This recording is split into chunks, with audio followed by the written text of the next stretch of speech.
प्रिय विद्यार्थियों, पहले के पाठ में हमने नीति शतकम के श्लोक संख्या 1 से 5 तक का पाठ किया था। अब हम आगे का पाठ श्लोक संख्या 6 से प्रारंभ कर रहे हैं। सो आप सभी ध्यान से, एकाग्रता से सुनेंगे और अर्थ को समझेंगे। शुरू करते हैं। व्यालं बालमृणाल तन्तुभिरसौ रोद्धुं समुद्रिम्भते। व्यालं बालमृणाल तन्तुभिरसौ रोद्धुं समुद्रिम्भते। छेत्तुं वज्रमणिं शिरीषकुसुमा। छेत्तुं वज्रमणिं शिरीषकुसुमा प्रान्तेन संनह्यते। प्रान्तेन संनह्यते। माधुर्यं वधुविन्दुना रचयितुं। माधुर्यं मधुविन्दुना रचयितुं क्षाराम्बुधेरिहते। क्षाराम्बुधेरिहते।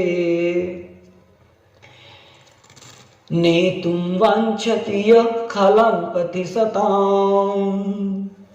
नेतुं वाञ्छति यः खलाम्पति सताम्। सूक्तैः सुधास्यन्दिभिः। सूक्तैः सुधास्यन्दिभिः। अब हम इस श्लोक के अर्थ को देखते हैं। कवि कहते हैं कि असौ बाल मृणाल तंतुभिः व्यालुं रोद्धुं समुद्रिम्भते। बाल मृणाल तंतुभिः, बाल मृणाल कहते हैं जो बाल यानी के मुलायम, नए, कोपल, यानी के मृणाल तंतुभिः, कमल के जो नाल होते हैं, कमल के जो नाल होते हैं अर्थात उसका जो धागा होता है, उसको जब तोड़ते हैं तो धागा सा खिंचता है, तो उसका जो धागा होता है उस धागे से व्यालं रोद्धुं समुद्रिम्भते, यानी कि उस धागों से जो एक तरह से बिगड़ा हुआ हाथी है उसको क्या कर सकते हैं, बांध सकते हैं, उसको बांधा जा सकता है, अर्थात बांधने के लिए तैयार किया जा सकता है, ऐसा हो सकता है। आगे कहते हैं कि शिरीष कुसुम प्रांतेन वज्रमणिं छेत्तुं सन्नह्यते। और शिरीष कुसुम प्रांतेन, शिरीष के फूल से, यानी कि शिरीष के फूल के, प्रांतेन किनारे से, और वज्रमणिं छेत्तुं सन्नह्यते, कि जो वज्रमणि होती है अर्थात एक पत्थर का टुकड़ा जो होता है वज्रमणि, उसको क्या किया जा सकता है, छेत्तुं सन्नह्यते, उसको बेंधा जा सकता है, उसको एक तरह से बींधना किया जा सकता है। और कहते हैं कि मधु बिंदुना क्षाराम्बुधे माधुर्यं रचयितुं ईहते। और मधु बिंदुना, शहद की एक बूंद से व्यक्ति यानी कि ऐसे कार्य करना चाहता है या करने के लिए उद्यत हुआ जा सकता है। वो मधु बिंदुना, शहद की बूंद से, यानी कि बूंद से, शहद की बूंद से क्या करना चाहता है वो, क्षाराम्बुधे, क्षार को अर्थात समुद्र को माधुर्यं रचयितुं ईहते, अर्थात समुद्र को मीठा करना चाहता है, यानी कि उस खारे समुद्र को भी मीठे करने की चेष्टा वो रखता है। और एक प्रकार से ये कह सकते हैं कि यानी कि आगे कहते हैं कि सुक्तैः यह खलान सुदस्यांधभिः, और कुछ व्यक्ति जो श्रेष्ठ व्यक्ति होता है वो दुष्टों को खलान, दुष्टों को, सुधास्यांधभिः, अमृत बहाने वाले, यानी कि अमृत युक्त, सुक्तैः शब्दों के द्वारा, सताम पथि नेतुम वांछति, अच्छे रास्ते की ओर, अच्छे मार्ग की ओर ले जाने का प्रयास करता है। लेकिन क्या होता है, वो उनको अच्छे रास्ते की ओर ले जाने का प्रयास तो करता है, लेकिन वो उनमें असफल हो जाता है। यहाँ पर कहने का आशय ये है कि व्यक्ति मतलब इतनी चेष्टा कर सकता है, जैसे ये चेष्टाएं होती हैं ऐसे ही जो सज्जन होते हैं वो जो दुष्ट जो लोग होते हैं उनको समझाने के लिए क्या क्या नहीं करते, अर्थात सारे के सारे प्रयास करते हैं, वो अच्छी बातों के द्वारा उनको समझाने का प्रयास करते हैं। ठीक है, आगे बढ़ते हैं अग्रिम श्लोक पर, सप्तम श्लोक की ओर हम बढ़ते हैं। कहते हैं कि स्वायत्तमेकांत गुणं विधात्रा, स्वायत्तमेकांत गुणं विधात्रा विनिर्मितं छादनमज्ञतायाः, विनिर्मितं छादनमज्ञतायाः विशेषतः सर्वविदां समाजे, विशेषतः सर्वविदां समाजे विभूषणं मौनम पंडितानां, विभूषणं मौनम पंडितानां।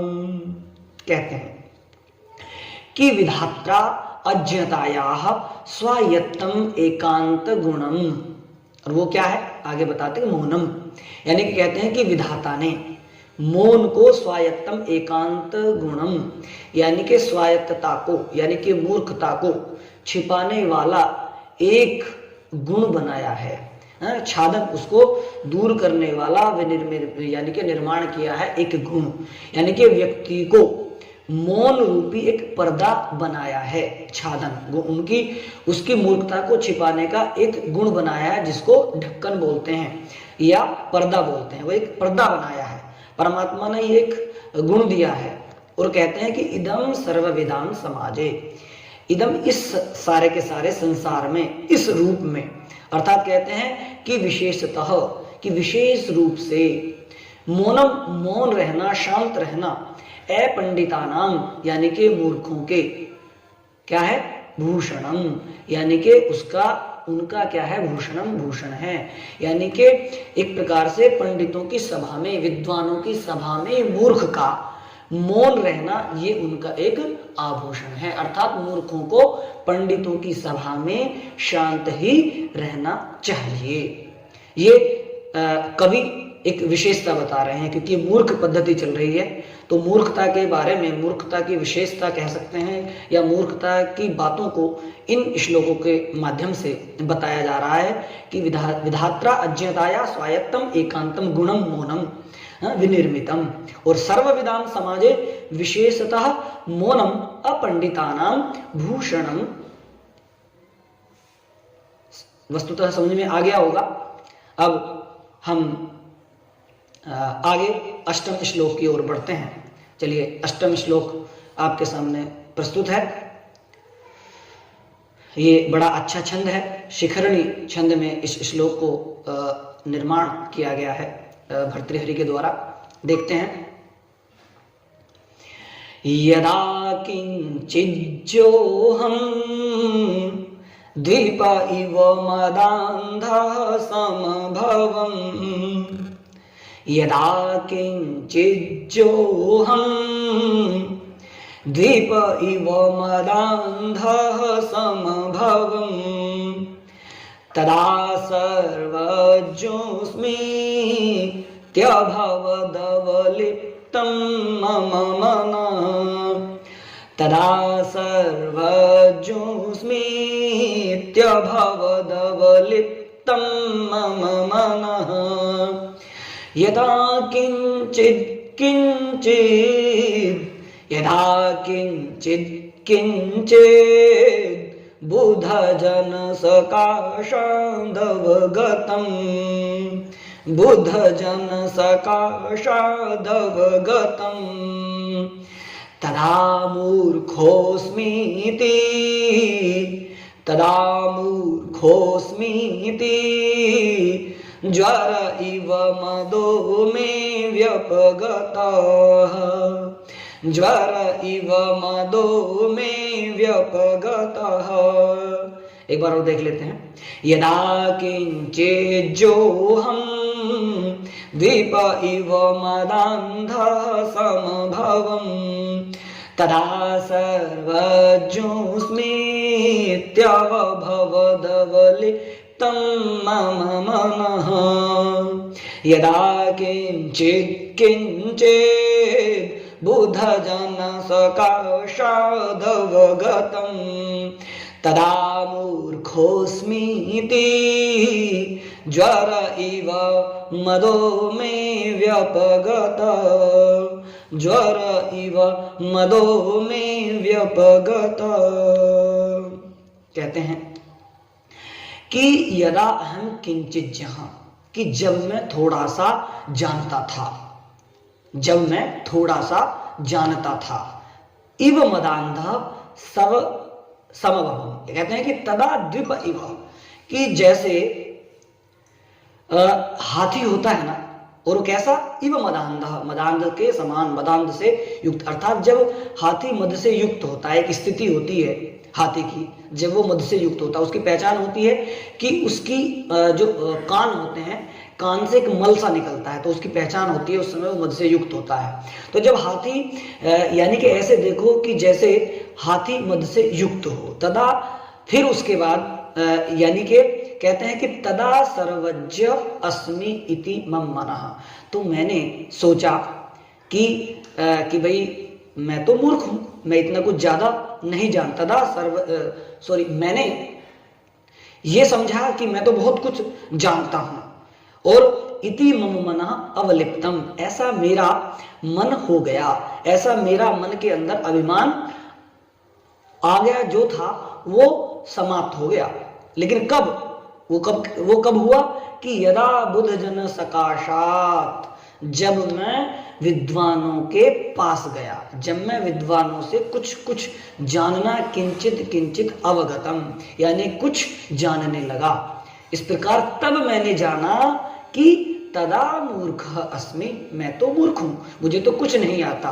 और वो ऐसा हुआ कि ऐसे कि इति ज्वरः इव में मदा व्यपगता, जैसे हाथी का मद होता है, ऐसे वो मद ज्वरः इव, बुखार की तरह से, ज्वर के समान वो सारा का सारा चला गया, वो सारा का सारा मेरा मद यानी कि वो ज्वर उतर गया। जब मैंने सोचा कि तू तो मूर्ख है, तुझको कुछ नहीं आता, मैं तो बेकार अभिमान में भर गया था। लेकिन जब मैं विद्वानों के समक्ष गया, विद्वानों के संसर्ग में पहुंचा, तो वो सारा का सारा मेरा अभिमान, वो सारा का सारा मेरा मद वो उतर गया, वो सारा का सारा मुझसे दूर हो गया। अब ये अष्टम मंत्र समाप्त होता है। आगे हम नवम मंत्र को देखते हैं। क्या कहते हैं कि क्रमिकुल चित्तम,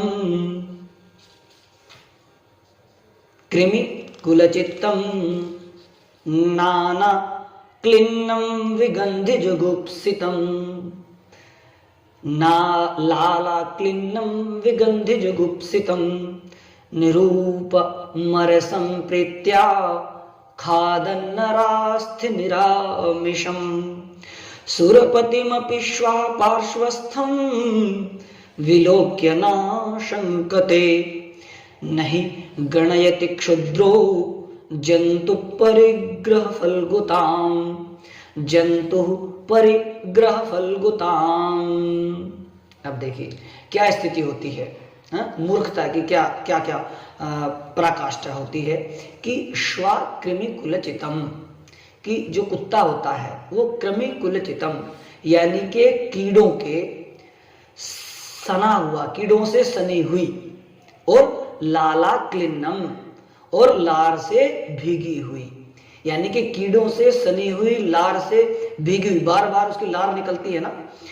तो कहते हैं कि विगंधी जुगुप्सितम, और अत्यंत बिल्कुल दुर्गंध से युक्त, है ना, और बिल्कुल जो घृणित, जिसको देखा भी नहीं जा सकता, और वो निरूप मरसम, अर्थात जिसमें कोई रस भी नहीं होता, जिसमें कोई ना रस होता है ना, रस भी होता है तो बदबूदार होता है, दुर्गंधी वाला होता है, और वो कैसी है, निरामिषम, उसमें मांस भी नहीं होता, वो उसमें किसी प्रकार का मांस भी नहीं होता, लेकिन फिर भी नरास्थि प्रीत्या खादन, किंतु फिर भी क्या करता है, उस व्यक्ति की हड्डी को, उसकी अस्थि को कितने प्यार से, प्रसन्नता से खाता रहता है।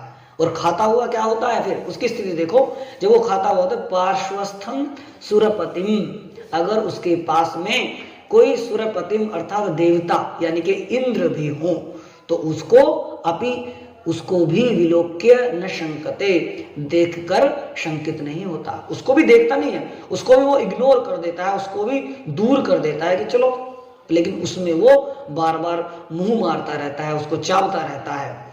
किसी ने सच ही कहा है, वास्तव में ही, क्योंकि सच है, क्षुद्रो जंतु, यानी कि जो एक प्रकार से क्षुद्रो जंतु नीच प्राणी होते हैं, एक प्रकार से जो अत्यंत हीन स्तर के जो प्राणी होते हैं, वो परिग्रह फलभूताम नहीं गणयति, वो किसी चीज की, वस्तु की निस्सारता पर, उसकी कमी पर, उसमें जो कुछ भी नहीं है उसको, उस पर क्या नहीं गणयति, उसको गणना नहीं करते हैं, अर्थात उसको उस पर ध्यान नहीं देते हैं। यानी कि जो जिस स्तर का प्राणी होता है वो अपने स्तर में जीवित रहता है, वो वहीं पर प्रसन्न रहता है, उसको चाहे कुछ भी मिल जाए, उसमें कुछ मिले ना मिले, लेकिन वो उसकी तरफ भागता दौड़ता रहता है।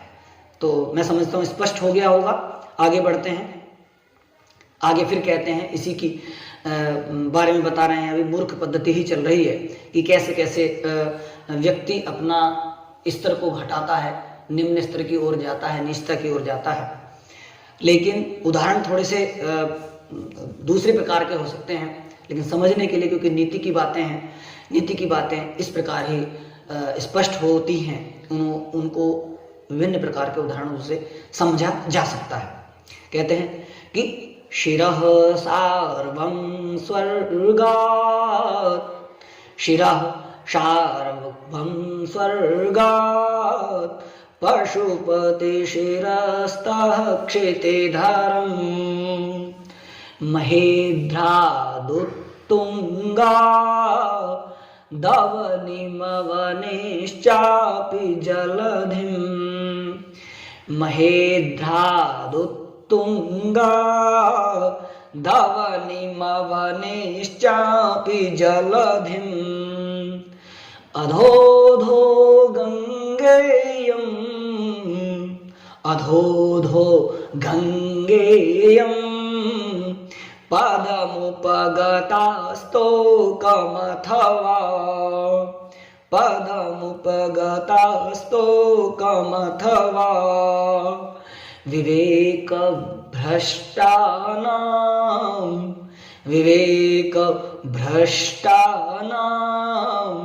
भवति विनिपातः शतमुख, भवति विनिपातः शतमुख। कहते हैं कि इयं गंगा स्वर्गात् शार्वं शिरः, एक किंवदंती भी है और लोक प्रसिद्ध है कि गंगा को जो राजा भगीरथ थे वो पूर्वजों के कल्याण के लिए वो पृथ्वी पर लाए थे। तो उसका यहाँ पर उदाहरण इन्होंने दिया है। कहते हैं कि इयम गंगा स्वर्गात, यह गंगा स्वर्गात स्वर्ग से, शार्वम शिरः शिव जी के सिर पर आई, यानी कि गंगा ने स्वर्ग से शिव जी के ऊपर स्थान लिया। और फिर शिरः पशुपति शिरस्तः, और फिर क्या करते हैं कि उस यानी कि उनके सिर से, हाँ, यानी कि शिव जी के सिर से कहां आई, क्षितिधरम, यानी कि हिमालय पर।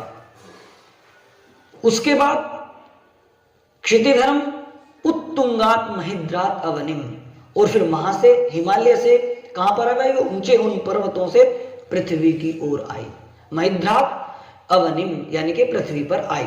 और फिर अवनेच अपि जलधिम, और फिर अवनेच यानी कि पृथ्वी से भी आकर के वहां नहीं रुकी, आगे बढ़ी और कहा, जलधिम यानी कि समुद्र की ओर आई।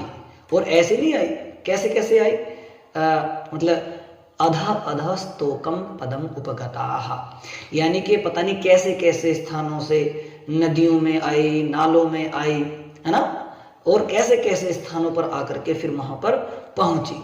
तो कहने का आशय कवि का जो है वो कहते हैं कि अथवा यानी कि इससे परे क्या बात हो सकती है, क्या हो सकता है कि विवेक भ्रष्टानाम शतमुखः विनिपातः भवति। कहते हैं कि जब व्यक्ति नीचे आता है, पतन की ओर आता है, यानी कि विकारों की तरफ बढ़ता है, तो यह कैसे कैसे विवेक को अपने विवेक से भ्रष्ट हो जाता है, और न जाने कैसे कैसे किन प्रकारों से उसका पतन हो जाता है, न जाने किस सैकड़ों रास्तों की तरफ वो गिरता चला जाता है, अर्थात उसका पतन होता जाता है। यानी कि यहाँ पर पतन के बारे में बताया है कि जब व्यक्ति का पतन होता है तो वो कैसे कैसे मार्गों की तरफ बढ़ता है, और उन्हीं मार्गों पर चलते हुए, उन्हीं निम्न स्तर के मार्गों पर चलते हुए उसका पतन होता चला जाता है। अब यहीं पर हम समाप्त करते हैं इसको, 10 श्लोक तक ही हम इनको कर रहे हैं यहाँ का पाठ। आगे का पाठ अगली वीडियो में आपको सुनने को मिलेगा।